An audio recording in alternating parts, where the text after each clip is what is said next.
Amigos, miren, ya nuestro invitado está con nosotros, don Manuel Núñez, para tratar un tema de mucha importancia para los dominicanos y en el que insistimos todos los días aquí en Diario del 4.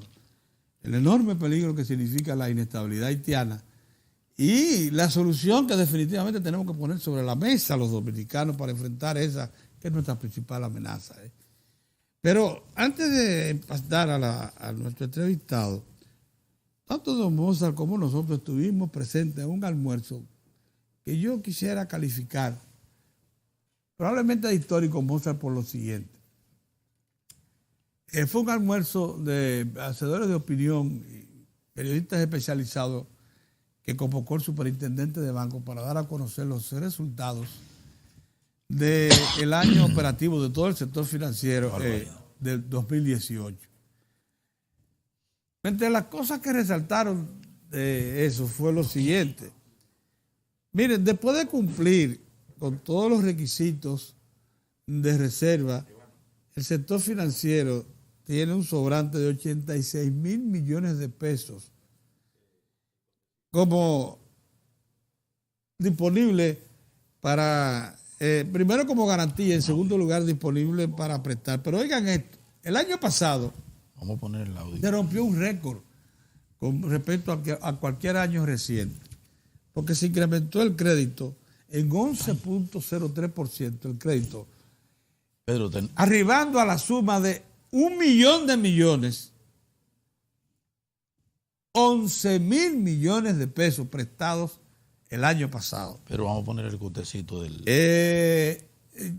Hay un corte que el superintendente de banco resume todo esto, pero yo quisiera, antes de pasar al corte, significar lo siguiente. El incremento del crédito el año pasado fueron 110,000 millones de pesos, de los cuales 105,000 millones de pesos, de esos 110,000, fueron al sector privado. Para lo que dicen que la economía dominicana es insuflada por la banca oficial, por las acciones del Estado. Solo 5,000 millones de pesos prestó el Banco de Reserva a instituciones del Estado. Los otros 105,000 millones de los 110,000 millones que incrementó el crédito el año pasado fueron al sector privado. Quería dejar eso consignado, nada más. Y decirles que el superintendente de banco lo expresa de manera muy concreta en este pequeño corte. Vamos a verlo. El superintendente de bancos, Luis Armando Asunción Álvarez, realizó un encuentro con editores económicos y líderes de opinión de la prensa nacional en el que presentó el informe del desempeño del sistema financiero dominicano en el año 2018. Al ofrecer las cifras del panorama general del sistema, Asunción Álvarez resaltó el índice de solvencia y la capitalización del sistema financiero dominicano, indicadores que reflejan un crecimiento positivo del mismo, lo que ha sido objeto de reconocimiento por parte de organismos internacionales como el Fondo Monetario Internacional y las agencias calificadoras de riesgo. Hay un sobrante de capital en el sistema de 86,459 millones de pesos para respaldar todo. Este índice de 1708 es casi el doble del que la ley infiere para solvencia de las entidades, que es un 10%. Pero si vamos a Basilea, que lo que exige es un 8%, entonces es más del doble. Si fuéramos a Basilea, lo que pasa es que la ley dominicana es más exigente en cuanto a la solvencia se refiere. El sistema financiero ha aumentado su patrimonio de 2014, que estaba en 129,269 miles de millones de pesos cuando nosotros llegamos, a 208,581 miles de millones de pesos. Eso es un aumento porcentual de un 11.36% y en absoluto 21,277 miles de millones. Ese es el gran logro, que se hicieron los mecanismos para exigirle a las entidades mayor capitalización. Asimismo, manifestó que todos los indicadores del sistema financiero dominicano cumplen con los requerimientos regulatorios establecidos y se comparan favorablemente con los sistemas financieros de los países de la región. Este es el cuarto encuentro que el superintendente de bancos realiza con editores económicos y líderes de opinión. Bien, amigos, está con nosotros don Manuel Núñez. Buenos días. Buenos días. Manuel, qué difícil está la situación en Haití. Muy difícil, claramente. Yo pienso que la gente no se da cuenta de qué tipo de país es Haití. Estamos viendo que Haití está padeciendo lo que llaman un proceso de somalización. ¿Con? Un proceso Somalización. de somalización. Es Somalia. decir, Somalia. cuando un país no tiene ningún tipo de recursos, o sea, un país que está en términos materiales destruido, se está destruyendo a un ritmo de un 4% anual lo que le queda de foresta.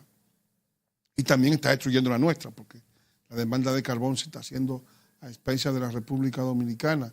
Igualmente, pues no hay un polo de autoridad, es decir, las bandas imponen sus reglas, no hay una paz social asegurada tras la salida de los cascos azules, no hay una economía ni siquiera inestable ni estable, sino que el país decrece porque la población crece mucho más que lo que crece el Producto Interno Bruto, o sea que no, hay una destrucción de las riquezas materiales, es un país que está en pleno proceso involutivo. Entonces, ante esa situación, las únicas formas de supervivencia que se pueden asegurar para un país es la delincuencia, el delito. Por ejemplo, fíjate que Somalia se caracteriza por el secuestro de barcos, la piratería, la guerra de bandas internas, porque están buscando El cuatrerismo. el cuatrerismo, la ocupación, el irrespeto a la propiedad colectiva, es decir, y además la propiedad individual. Todo eso crea una situación de seguridad y Haití pues ya entró en eso. O sea, nosotros tenemos ya noticias suficientes para darnos cuenta de ello, porque muchos dominicanos han sido secuestrados. En Haití hace unos años habían lo llamado secuestro express, gente que era secuestrada por un día, mediodía, para pedirle $100, $200, es decir, es una situación. Entonces, actualmente lo que hay es que ningún gobierno con esos parámetros puede darle una solución, y los haitianos piensan que tras una campaña intensa de destrucción, de amedrentamiento de los organismos internacionales y del propio gobierno de Haití, vendrá una intervención, llamará la atención internacional para que vengan aviones cargados de comida y de ayuda y demás.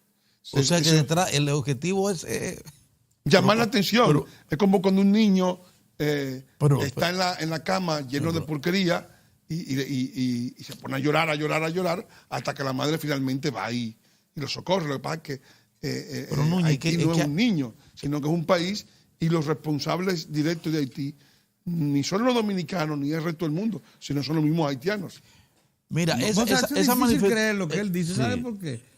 Porque no entendemos cómo una nación se ha entregado en brazos del pedigüeño de la ayuda internacional y no de su propia fuerza productiva, claro, para resolver su problema.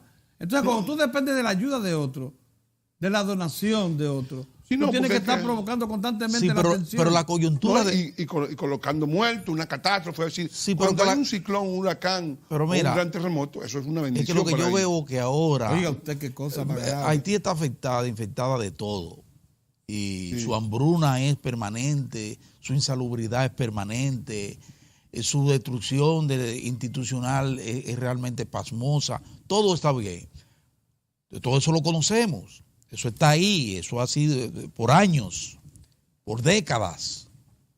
Pero ahora hay un componente, es que esas manifestaciones con quema, violencia permanente, van de más de 10 muertos, tú ves en la calle, gente muerta, es normal. Pero sin embargo ahora hay un componente, y es que las protestas no son ni siquiera reclamando comida, o reclamando agua, o reclamando servicios. Están reclamando, esas turbas están reclamando. La lucha es lucha contra la impunidad y contra la corrupción, por un tema. No, que las turbas las manipulan los grupos. Entonces hay no grupos que manipulan. Entonces el componente va un poquito más allá que eso de el proceso. Bueno, porque los grupos manipulan porque perdieron. En Haití hay unos 190 partidos, ¿no? Los partidos que pierden nunca aceptan al ganador. Entonces perdieron las elecciones, y una forma porque no pueden esperar 5 años, es un quinquenio, entonces encuentran que es demasiado tiempo y y que la desesperación. Entonces, armaron una protesta. ¿Pero quién la armó? ¿Quién está detrás de todo eso? Hay 190 partiduchos, 190 personas que se creen líderes. O sea, eso, no hay intereses ahí de orden económico involucrado. No. Más bien de carácter político. Político, nada más. En Haití hay que separar un poco el aspecto de la clase económica, que una gran porción es de origen libanés, pequeños grupos de comerciantes, que viven más bien aterrorizada, porque ante la situación... No, que ya le picaron cerca, porque ahora le cortaron la electricidad, tumbaron los postes de tendido eléctrico y violentaron las redes de agua. El que recibe agua ahí es clase media y ya no hay agua. No, claro, porque el objetivo, ahí hay una situación de el manejo del resentimiento. Es decir, tú tienes un pueblo que tiene una mentalidad de asistido social. De asistido social. O sea, que es la mentalidad predominante. Sí, esa es la mentalidad. De ser víctima de algo, víctima de los dominicanos, víctima de los Estados Unidos, víctima de todo el mundo. De todo el mundo, sí. Para tratar de ordeñar. Y de los franceses. Para tratar de ordeñar. Y de los franceses originalmente. Que bueno, Francia fue víctima de ellos, pero bueno, ellos se sienten víctimas de Francia. Es decir, que hay, ¿Pero cómo hay así? Sí, porque en definitiva, allí había una colonia, la colonia francesa de Santo Domingo, ¿verdad? Sí. Esa colonia francesa de Santo Domingo tuvo su punto final cuando se dieron los esclavos al poder tras la rebelión de 1791 en la hacienda Turpin Lagosette, dirigida por Toussaint Louverture. Louverture no proclamó la independencia porque temía que los extranjeros, que eran los negros, porque la mayoría habían nacido en África y hablaban 23 lenguas distintas, los criollos eran un 40%. Entonces, para evitar que los africanos tomaran el poder, Louverture, que no era africano, que era criollo, no proclamó independencia. Duró 10 años en el poder. No es ningún héroe porque no proclamó su independencia. La independencia. Oiga bien, Oiga, sí. No es ningún héroe. Patriota. No han puesto que como un héroe, no es ningún héroe. No es ningún héroe. O sea, era negro, pero no es héroe, porque tampoco la condición de negro te da la condición de héroe. Sí. Hay gente que creen que van aparejadas, sí. Ambas. O sea, también hay muchos negros que son traidores. O sea, que en este caso es un caso que traicionó su independencia. Entonces, este señor es sustituido por Dessalines, que era un esclavo nacido en África, aunque habían dicho el mito de que había nacido en la Gran Rivière du Nord. No, nació en África. Y proclaman la independencia. En el momento de su proclamación, lo que une, nada los une, lo que une es el odio al blanco y comienza la gran matanza de blancos. Los blancos franceses, criollos que estaban allí, que eran los más antiguos habitantes, porque la colonia fue creada por los franceses. O sea, los habitantes más antiguos de esa colonia eran blancos. Entonces, fueron expulsados del país y asesinados, una gran parte de ellos, ¿no? Algunos cogieron para Cuba, otros se escondieron en la parte dominicana. Hay muchos apellidos, los Michel, vienen muchos apellidos que vienen de esa colonización. Y entonces los Duverger igual. Y entonces todo eso, esa población, cuando Haití les reclama a Francia, Boyer les reclama a Francia que reconozca su independencia, Francia, además, Francia plantea primero que dejen volver a los propietarios antiguos que quedaron vivos, ¿no? Ellos se niegan y le desconocen la ciudadanía por su color. El primer país racista del mundo. O sea, que excluye al blanco de la Constitución de la República. O sea, y le excluye la posibilidad de ser ciudadano. Entonces, en ese momento, Carlos X exige entonces la indemnización. La indemnización de esa población, y de ahí viene el proceso de que Haití pagó a Francia una indemnización. Pero no fue para el gobierno francés, fue para indemnizar a las personas que estaban allí, que fueron expulsadas del país por ser de raza blanca. Así fue. La situación ahora actual, hemos notado una gran indiferencia de la comunidad internacional en torno a lo que está ocurriendo en Haití. Mientras ahí se está concentrada en la situación en Venezuela, fundamentalmente, sin embargo, para la comunidad internacional es como si nada estuviera ocurriendo en Haití. Bueno, porque ya Haití, ¿qué es lo que está pasando? ya Haití estuvo, es decir, la comunidad internacional no puede tener, tiene muchos expedientes abiertos. Ajá. El mundo es un polvorín, una caldera. El mundo no es puede una caldera. Tener la atención mundial permanentemente concentrada en ti. Haití tuvo su oportunidad, ha tenido sus oportunidades.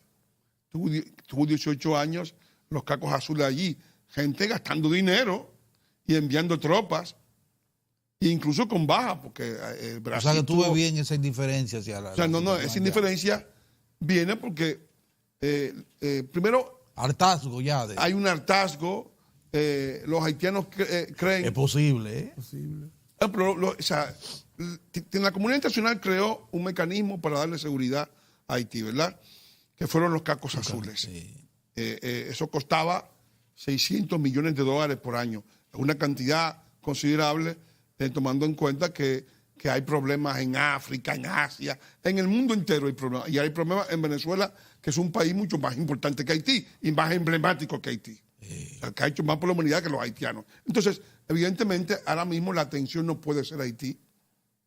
¿Por qué? Porque ya Haití estuvo 18 años de cacos azules, se desbloquearon $11 mil millones en ayuda, ni siquiera reconstruyeron el Palacio Presidencial. Y entonces, evidentemente. Pero alguien se cogió esos cuartos. Bueno, pero ellos mismos. Pero que quiero decir, dinero. Los haitianos creen, o sea, si se crea un mecanismo provisional de que yo te voy a crear un ejército y te voy a crear un mecanismo de gobierno, de hospitales alternativos por un tiempo hasta que tú te puedas levantar. Ellos consideran que eso debe ser permanente. Sería como si tú dices, bueno, yo te voy a pagar, tú dices a alguien, te voy a pagar la universidad y el colegio hasta tanto tú te recuperes de tu accidente. Y tú entiendes que eso debe ser permanente. No, que ya eso es parte de tu presupuesto. Y no es así. O sea, el mundo entero. Manuel, pero crecen los riesgos para la República Dominicana. Los riesgos son grandes porque hay varios tipos de riesgos combinados. O sea, no hay una sola causa. Hay un riesgo. Está empeorando la situación del agua en Haití. Hay un riesgo medioambiental Sí. Enorme porque Haití, en su grado de deforestación, ha destruido el medio ambiente, es un muladar, son montañas de basura, es un ambiente muy saneado y el riesgo medioambiental implica riesgo sanitario, riesgo de la salud de las personas y para nosotros muy importante porque sería riesgo hacia los 4 polos turísticos que tiene la República Dominicana, los 4 enclaves grandes, Punta Cana, el Polo del Este, el Polo de Samaná, el Polo de Puerto Plata y el Polo del Sur Profundo. Y eso nosotros no podemos permitir que allí vayan poblaciones a enfermar el polo turístico. Pero están ahí. Eso sería gravísimo. Eso es un riesgo real. Hay ese riesgo. Pero también está el riesgo medioambiental en el sentido de que los haitianos consumen más de 7 millones de metros cúbicos de madera por año en carbón vegetal para las cocinas. Y que ya no producen ese carbón allí mismo. O sea, ya ellos han incluso destruido los parques nacionales de ellos mismos. Sí, el parque de la Dizit, que está cerca de la región de Macaya, está prácticamente canibalizado por grupos de haitianos que entran y cortan pinos de más de 500 años. Entonces, estamos hablando de una situación, entonces, todo eso lanza, derrama hacia los parques nacionales dominicanos a esas poblaciones buscando carbón. Entonces, hay un tráfico intenso de carbón aquí y eso debemos evitarlo. Ese riesgo ambiental. Luego está el riesgo demográfico.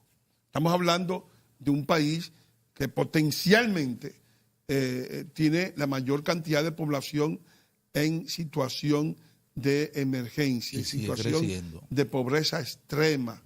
El país más pobre del continente, el país menos avanzado del continente, el país más enfermo del continente, el país con más desempleo, 70% del continente, y evidentemente eso no es ninguna ventaja tenerlo al lado, es más bien un peligro. Un peligro, sí. Entonces, ese aspecto es un aspecto potencial para estallido de violencia, porque la pobreza es el caldo de cultivo de las mayores violencias.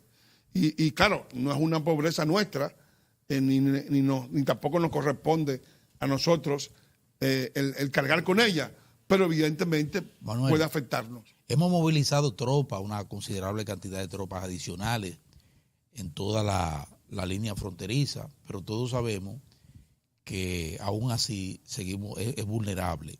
Es vulnerable porque la porosidad de la frontera dominicana es terrible. La apuesta a soluciones como la del muro sigue creciendo en el ánimo de la población. Aunque haya sectores que no quieran reconocerlo, esa apuesta sigue creciendo en el ánimo de la población dominicana.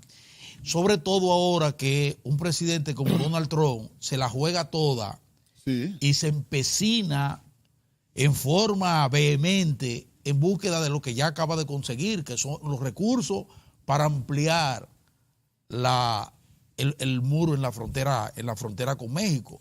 Y Estados Unidos ha sido uno de donde ha emanado la mayor parte de la presión con la República Dominicana con el caso haitiano.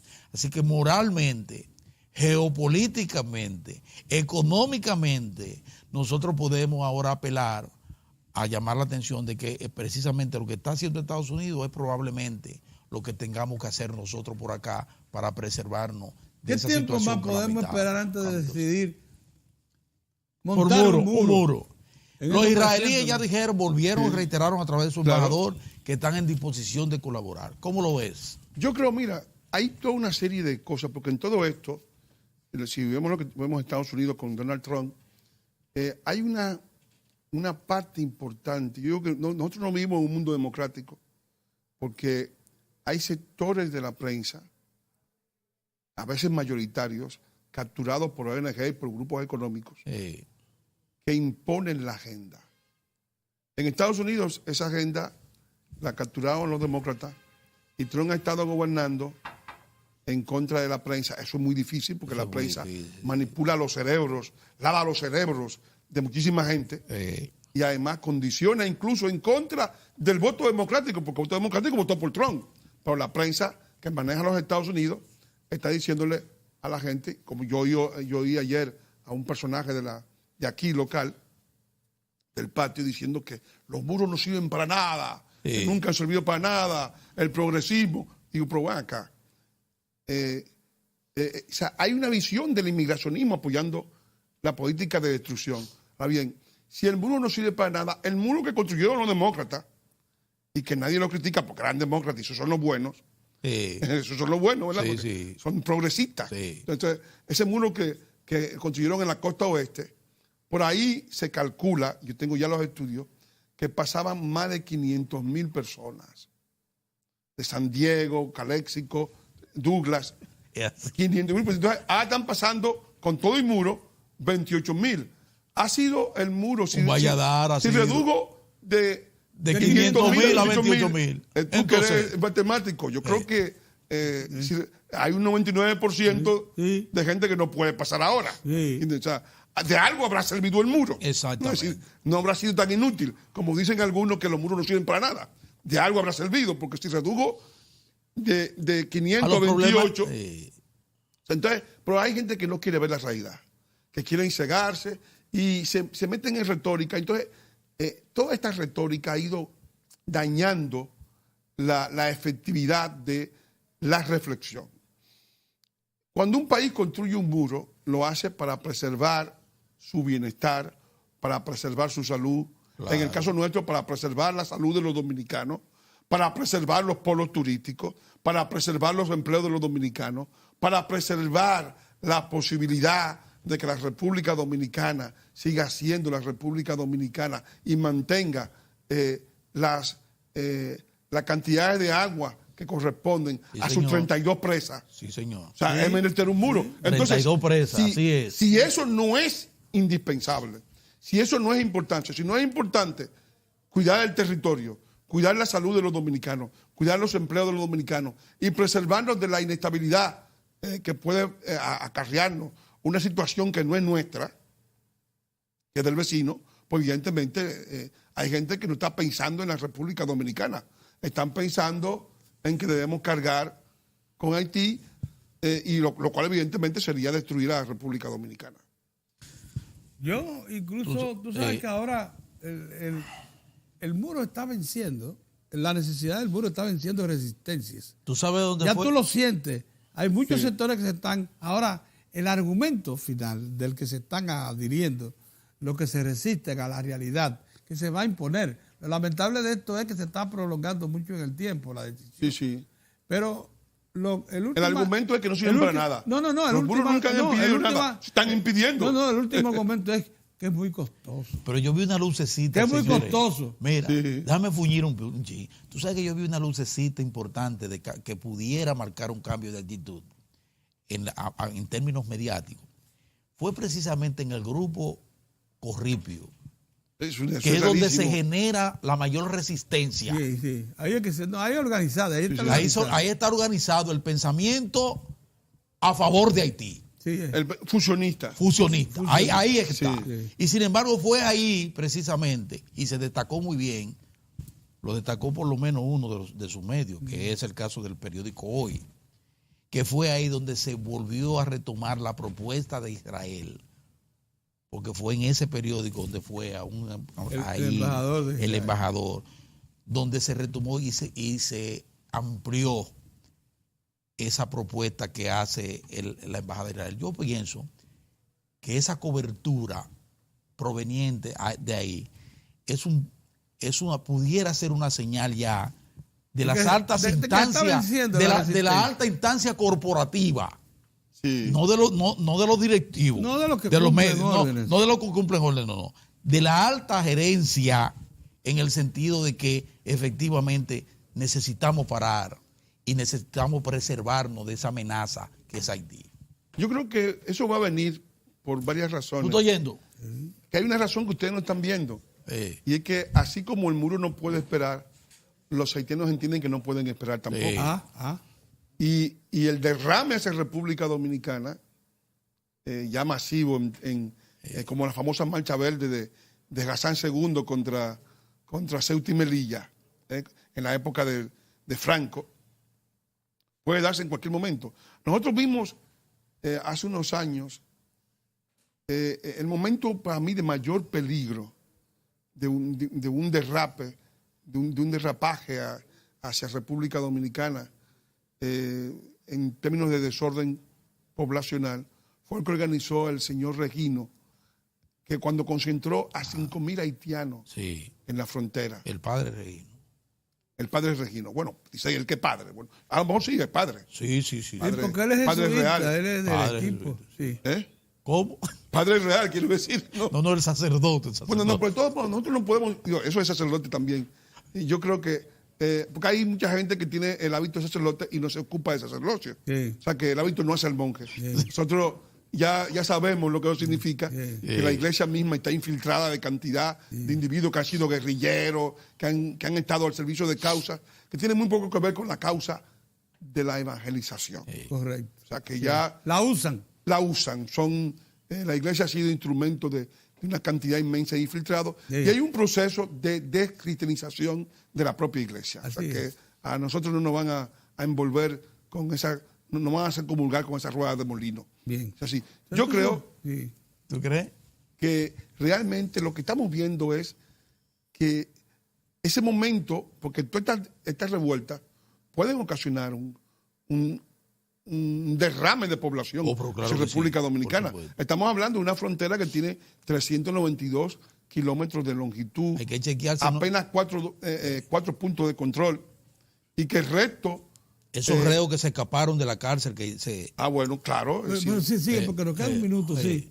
Concluye el juicio. Yo creo que estamos ante una situación de altísimo peligro, porque todo esto, los haitianos, al no tener esperanza de la comunidad internacional, la única cuestión es tratar de romper la soberanía de la República Dominicana y de obligarnos a resignar con ayuda de las 140 ONG que están instaladas en el país y que están acusando permanentemente a la República Dominicana para que sea imposible deportar ilegales. 140 ONG, algunas incluso financiadas con los fondos públicos. O sea que el Estado dominicano estaría pagando sus propios sepultureros. Es decir, una cosa totalmente absurda, pero está ocurriendo. Entonces, todo eso yo creo que es menester que la República Dominicana lo tome en cuenta, porque estamos viendo toda una política cuya intención esencial es tratar de pasar el control migratorio a organismos internacionales, a técnicos internacionales, y despojar a la República Dominicana de la posibilidad de decidir quiénes son dominicanos y qué tipo de gente debe residir en República Dominicana, lo cual evidentemente es una forma de destruir la soberanía. Ya de por sí la propia identidad está amenazada porque hay toda una campaña de grupos que han denaturalizado la historia dominicana, o sea, con lo cual quieren debilitar cualquier resistencia ante este empuje migratorio. Yo entiendo que todo eso debería formularse en una política de una valla que impida que se nos traspasen los problemas de otro país a la República Dominicana, porque eso sería dinamitar la estabilidad, la prosperidad que hemos logrado en los últimos 50 años. Bien, gracias Manuel. Gracias, muy oportuno. Muy oportuno. Nosotros volvemos el lunes, Dios mediante.